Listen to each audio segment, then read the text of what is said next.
everyone, this is my YALC book haul, and I also thought that I would talk about my experience at YALC because I have not done the 3-day pass at YALC before. I've only ever gone for 1 day at a time, so I thought that I might talk to you about it and what I think could be better and what I really enjoyed and whether I think it's worth doing the whole 3 days. So without further ado, I think I'll show you the book haul first because that's probably what you're all here for. I got a total of 6 books for free and I bought 11 books, and in total I spent £35, which I think is really good. I'll start off by showing you the books that I bought. The first one is one Quill actually bought. He came with me for the Saturday, but I'll talk more about that later, and that is The Book of Dust by Philip Pullman. This is the sequel, not entirely sure, to The Golden Compass or Northern Lights if you're from England. I haven't read this book. I want to read this book, but I want to read the original trilogy first, especially before the TV show comes out. Dagger Spell by Catherine Kerr.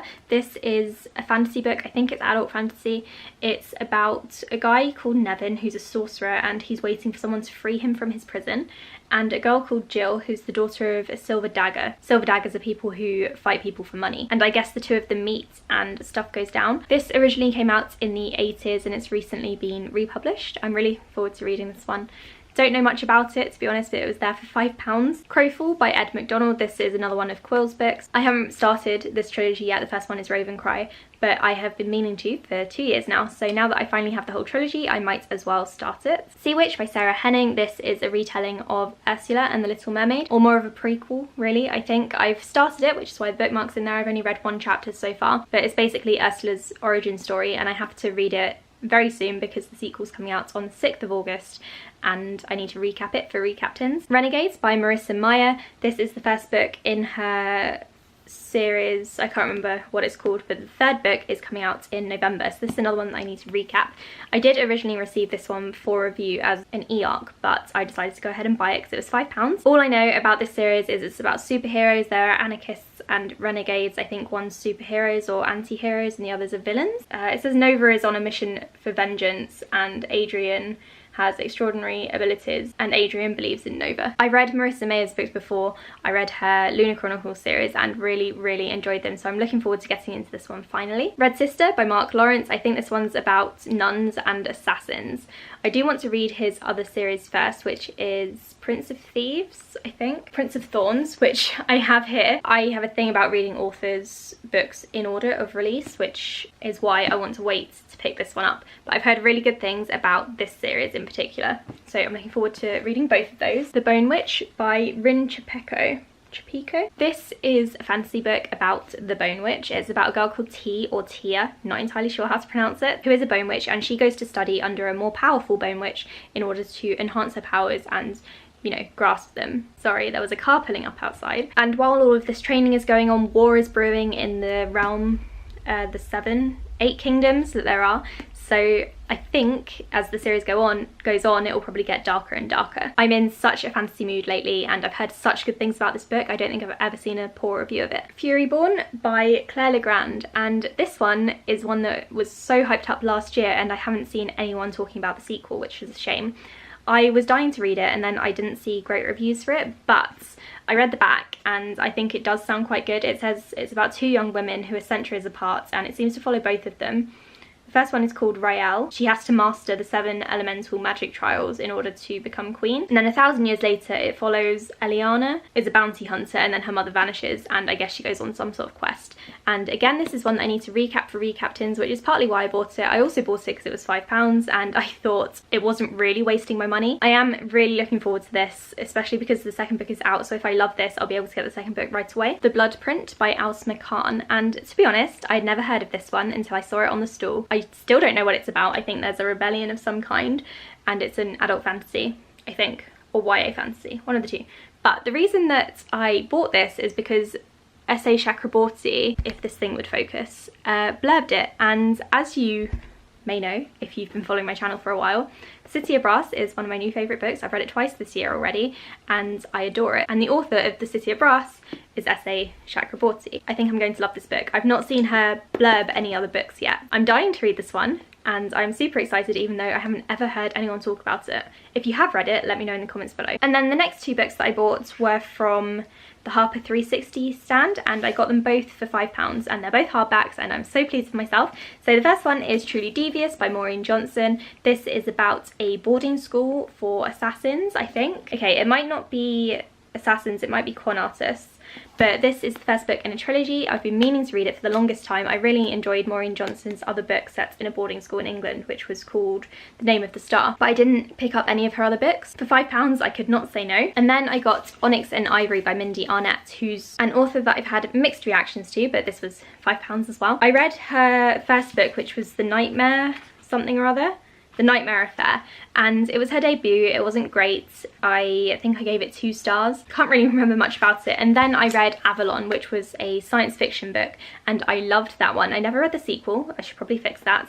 But yeah, I remember really enjoying it. So I picked this one up as a advanced reader's copy last year, but I didn't get around to it. So I decided to buy the finished copy and give it a go. I believe that the second book is also out now. So again, really good timing by me. Those are all the books that I bought, and now I'm going to quickly go through the ones that I got for free. One of the stands, I think it was My Kind of Book, was giving away advanced readers copies with every book that you purchased from their stand, which I thought was a really good idea. So I ended up buying 2 books from them on 2 different days, and I got 2 advanced readers copies. The first one is Here There Are Monsters, which I recently saw Books and Lala haul. I think she received it unsolicited in a thriller or horror pack. That's the only reason I recognise this, because I've not heard anyone else talk about it yet. It comes out in August, so I have to read it soon. Okay, so it says that this is the Blair Witch Project meets Imaginary Girls. I haven't read Imaginary Girls. Is that the same author? I'm not entirely sure. It's kind of like the Blair Witch Project, and I think August is an interesting time to release a horror book, because really I prefer to read more horror books in September and October. But anyway, I'm looking forward to reading this one. It's really short, so it shouldn't take me too long to get through. I also really like the tagline, which is "They took my sister, I'll take her back," and also this cover is the creepiest thing. Then I got We Were Promised Spotlights, which isn't showing up very well on this camera with this light.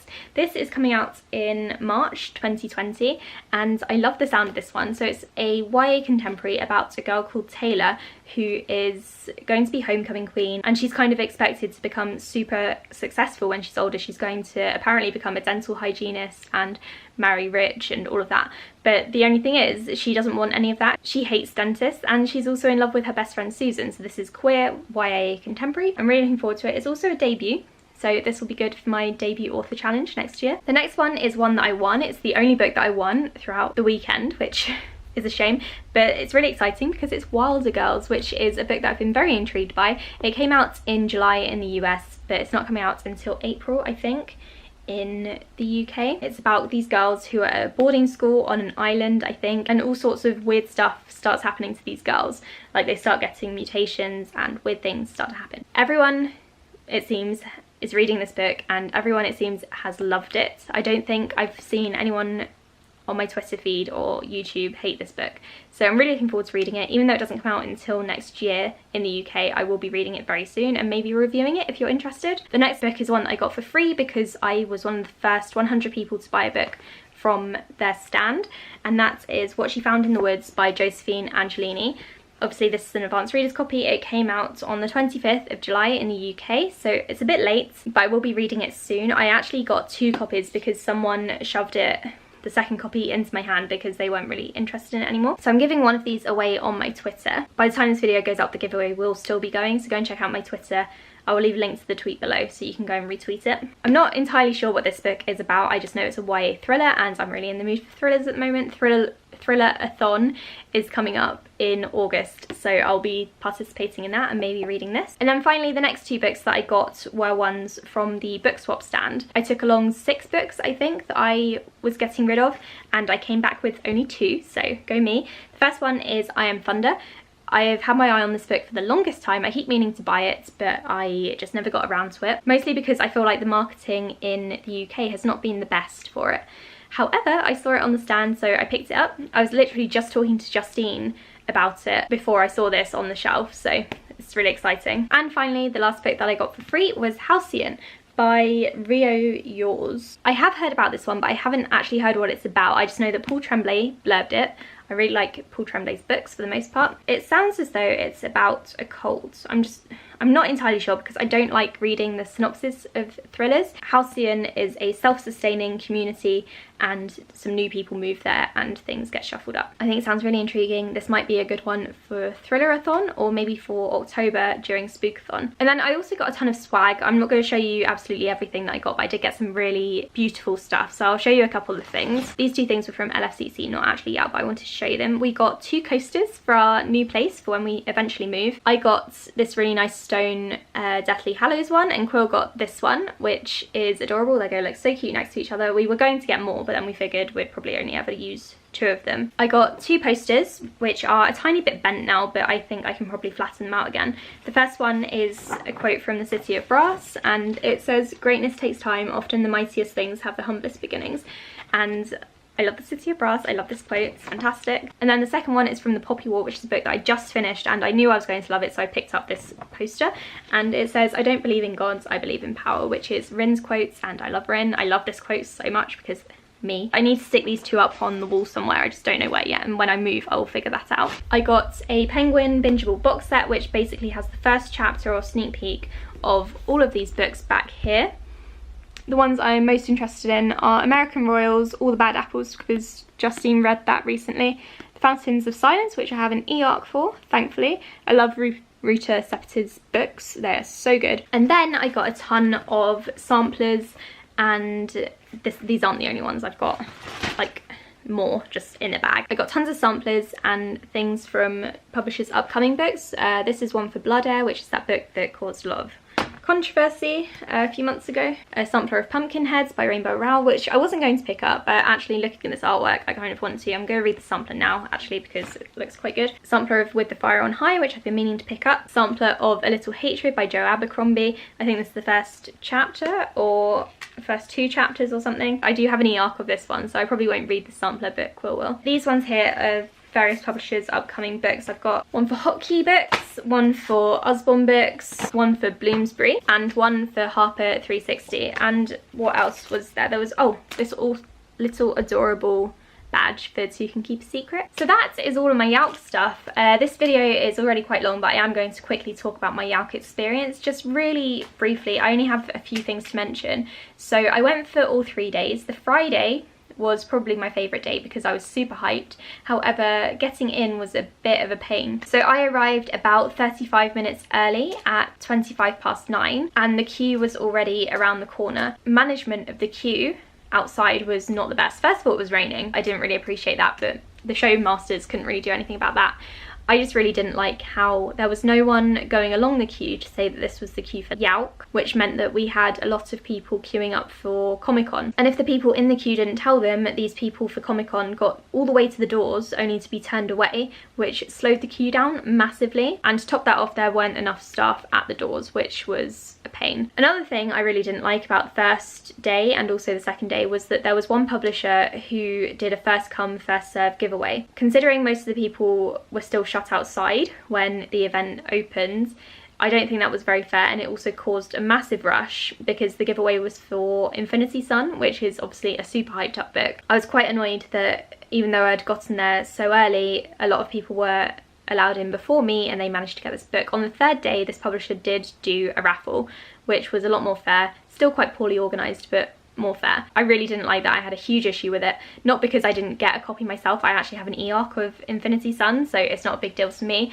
It's more that it was kind of ableist. It was just very unfair on the people who couldn't get up there fast enough. The first day is actually the day that I bought so many books and I had such a good time with it. I also got to meet up with Justine and a couple of her friends. I was feeling very, very anxious because I was there at YALC on my own on the Friday, but Justine, thank you so much. You made me feel so welcome and a lot more relaxed, even though I did like tire myself out by about 3 o'clock. It was just very draining, especially because I had been up so early. I had to travel into London on the morning, but Justine and her friends really helped with that, so that was really nice of them. Massive shout outs to Justine and Asher because they were just fantastic and really just lovely. On the Saturday, I spent a bit of time down at LFCC with Quill. He came with me Saturday and Sunday. I have to say LFCC was difficult. There were a lot of people on the Saturday, and we had a good look around the stalls. We decided not to buy anything on Saturday, that we would come back on Sunday to see what was still there. And so we just had a wander around. Quill was really enjoying the cosplayers, but to be honest, I was more interested in the YALC stuff. We went upstairs, didn't buy anything, but we did get some more raffle tickets and things and entered a bunch of giveaways. So Saturday there were a lot more people and I had to take a few more breaks. I did go to panels though on Saturday and I really enjoyed those. Can't actually remember which ones were on Saturday, but I know that I did go to the new authors one, and also, oh, there was the illustration panel with Jim Kay, who is illustrating the Harry Potter books, and listening to him talk was so fascinating, and seeing his concept art